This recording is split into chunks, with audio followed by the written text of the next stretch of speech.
Ibrahim agar tempat tinggalnya Sarah dengan Hajar harus dijauhkan. Omahe kudu sing adoh. Cek gak krungu. Sinyal wis gak nyampe. Allah perintahkan kepada Ibrahim untuk membawa Hajar pindah dari Palestina ke Mekah yang jaraknya kurang lebih 1.700 km. Sing setunggal ten juga, sing setunggal ten kene. Mana? Kakil pantil pun wae mana. Itu kok nyebrang pulau mriko bukan ten pundi.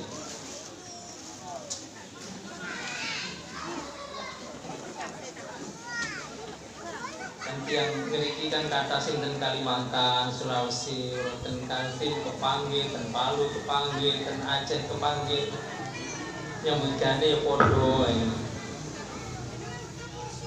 kan gitu, pecel lele, tempe penyet, rame ngejak punaane, rame dikit ngejak minsanane kan ngoten ta.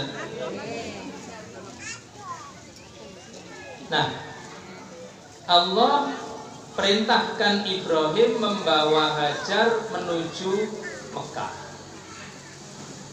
Setelah di situ, nah Nabi Ibrahim berdoa. Setelah tiba di Mekah, Nabi Ibrahim berdoa.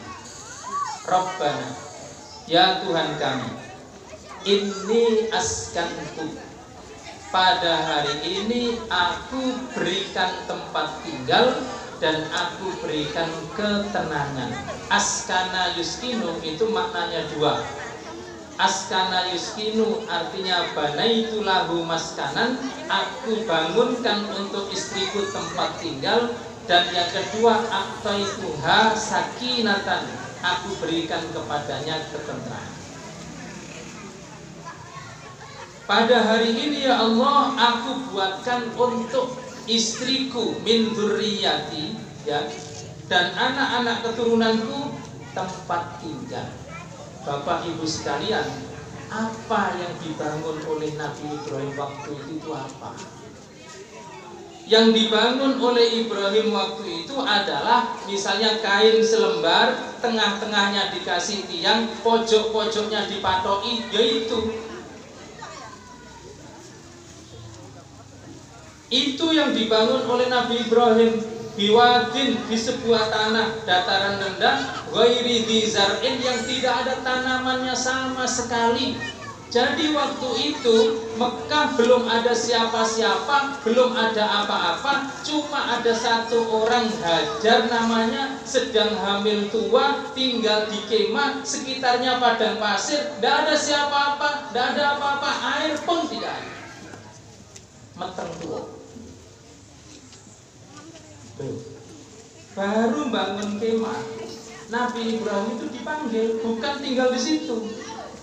Baru selesai kemah dipanggil, Ibrahim ditimbali oleh Allah untuk kemana? Balik ke Palestina. Karena tugas dakwahnya Nabi Ibrahim itu bukan di Mekah, tapi di Palestina. Nanti di Mekah itu tugas anaknya Ismail. Balik. Nah ini Bapak Ibu sekalian. Jadi dari Nabi Ibrahim di ayat ini kita mempunyai satu contoh mulia. Apa? Tanggung jawab seorang suami, tanggung jawab seorang ayah. Kalau tak madep, kalau tak menceng ini.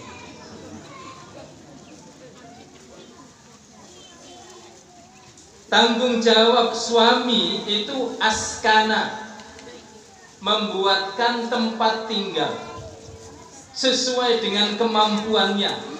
Nah, waktu itu Nabi Ibrahim mampunya bikin kemah. Yang kemah itu untuk menghindarkan istrinya dari panas matahari, dari hujan kalau ada, dan yang paling penting adalah dari badai gurun yang setiap saat terjadi di padang pasir. Jadi tidak seperti rumah kita, satu lantai, dua lantai, ruang ini, ruang A, ruang B, enggak, kemah. Dan itu sudah menunaikan kewajibannya.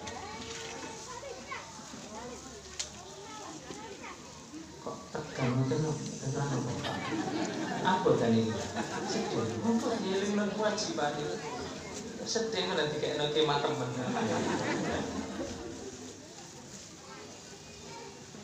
Yang penting tanggung jawab. Tapi tidak hanya cukup dengan membangun tempat tinggal. Yang kedua adalah sekaligus memberikan ketenangan. Itu tugasnya, tanggung jawabnya laki-laki. Sekarang pertanyaannya,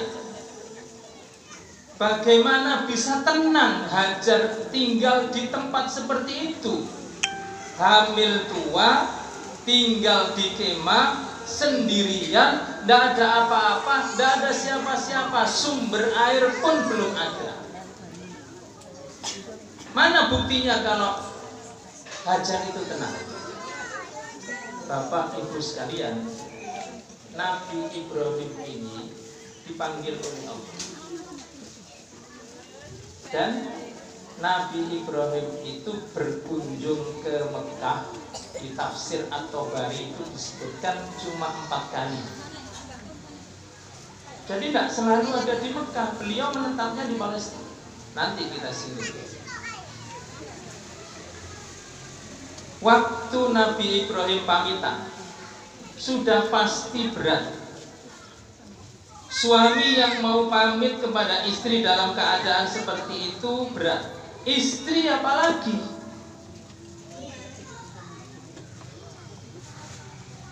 Ibu-ibu, sekarang saya ngajak agak ke sini. Kalau dipamiti seandainya jenengan menjadi Hajar, terus dipamiti Ibrahim, jenengan di tempat seperti itu, yang jenengan tanyakan apa? Waktu dipamiti, teganya nyanyian tadi.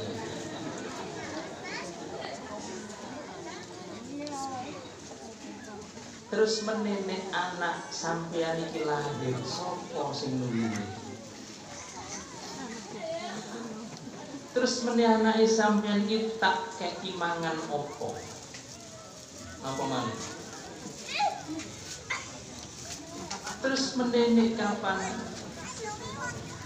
Loro tak apakno. Terus sampeyan lunga nang Palestina itu kira-kira balik ta mrene maneh? Terus kapan nih balik?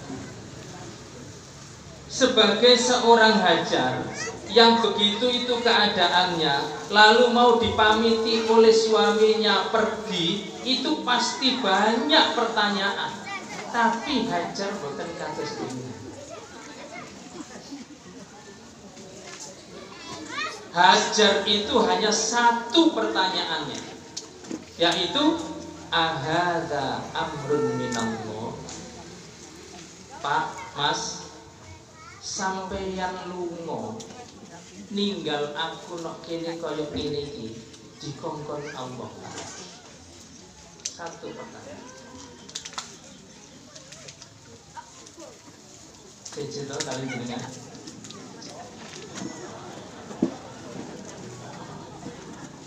Ahadza amrun minallah. Apakah kepergianmu meninggalkan aku di sini ini perintah Allah? Nabi Ibrahim menjawab hanya dengan mengangguk, tidak sanggup menjawab dengan kata-kata. Dan begitu Hajar paham kalau kepergian suaminya itu adalah perintah Allah, Hajar sendiri yang jawab lagi. Apa kata Hajar? Idzan lan yudayyi amirah. Nek sampeyan lunga iku dikongkon Allah, berarti aku sing sampeyan tinggal nok kene gak kira diklelerno Allah. Itu yang saya katakan bahwa kemah itu ternyata membuat Hajar tenang.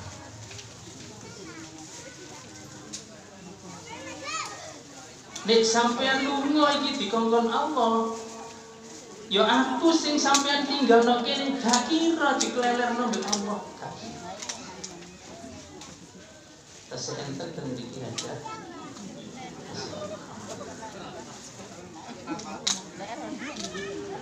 jenengan nate ningali enten bapak-bapak sing ngudang anake terus anake diumbul-umbul ngoten niku. Niku bocahe guyu napa nangis? Lah napa kok guyu? Wong jelas iku diumbulno. Karena dia yakin mesti ditampani bapaknya.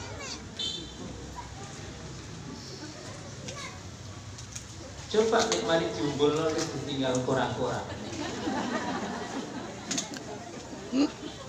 Artinya apa? Bahwa yang membuat Hajar itu bisa tenang itu adalah keyakinan. Yang membuat Hajar itu bisa tentrem meskipun sekitarnya itu serba kekurangan adalah percaya bahwa Allah tidak akan membiarkan aku terlantar. Yakin itulah yang membuat hidupnya tenang. Kita juga begitu. Selama kita yakin bahwa Allah itu ada, bahwa Allah itu melihat, Allah itu mendengar, Allah itu selalu mengijabahi doa-doa hambanya, kenapa kita risau? Yang membuat orang tidak bahagia dengan masa depan, dengan rezeki, dengan nasib, itu adalah ketidakyakinannya akan Allah Subhanahu wa Ta'ala. Hajar itu loh, kok bisa tenang itu dari mana? Wong masalah besar akan dihadapi. Dia mau melahirkan, tidak ada siapa-siapa, tidak ada apa-apa. Itu kan perjuangan antara hidup dan mati. Tapi kenapa dia bisa tenang? Karena dia yakin Allah pasti menolong. Makanya tenang. Sekali lagi, keyakinan itulah yang membuat hidup kita tenang.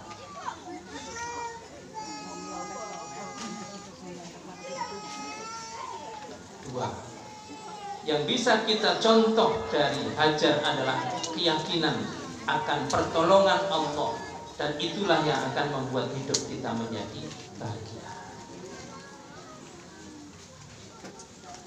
Yang ketiga, apa yang bisa kita contoh dari anaknya? Bapak, Ibu, dan saudara-saudara sekalian, saya katakan tadi, Ibrahim itu datang ke Mekah cuma 4 kali. Pertama yang saya ceritakan ini, datang ke Mekah untuk mengantarkan Hajar, Ismail belum lahir. Ada riwayat lain yang mengatakan sudah lahir. Setelah itu tidak lama ditinggal. Ini peristiwanya. Kapan Ibrahim datang lagi? Datang lagi setelah Ismail diperkirakan umur 5 atau 6 tahun. Datang, baru datang, masih kangen-kangenan. Allah menyuruh untuk menyembelih Ismail.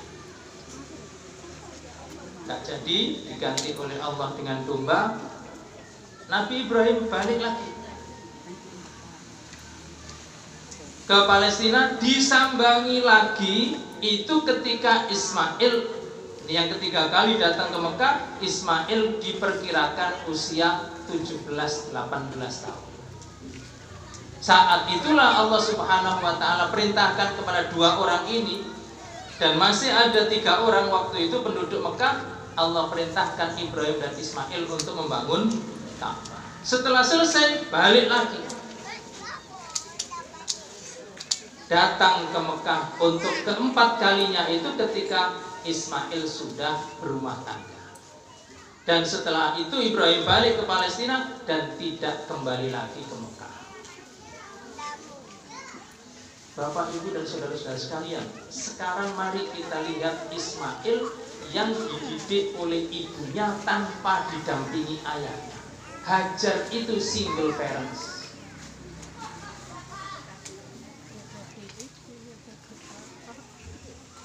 Ketika kunjungan Ibrahim pertama kedua ke Mekah dan diperintah oleh Allah menyembelih Ismail, Allah mengatakan di dalam Al-Quran itu,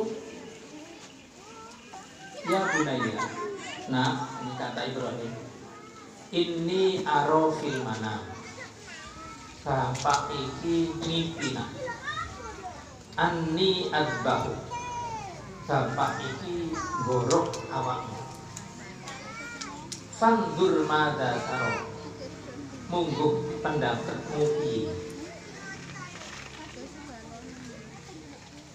Mestinya menurut logika manusia, Nabi dapat wahyu ya langsung dilaksanakan. Tapi karena wahyu ini berat sampai minta pendapat anaknya. Itu bahasa Al-Qur'annya ini. Karena mau melaksanakan perintah ini berat, sedih,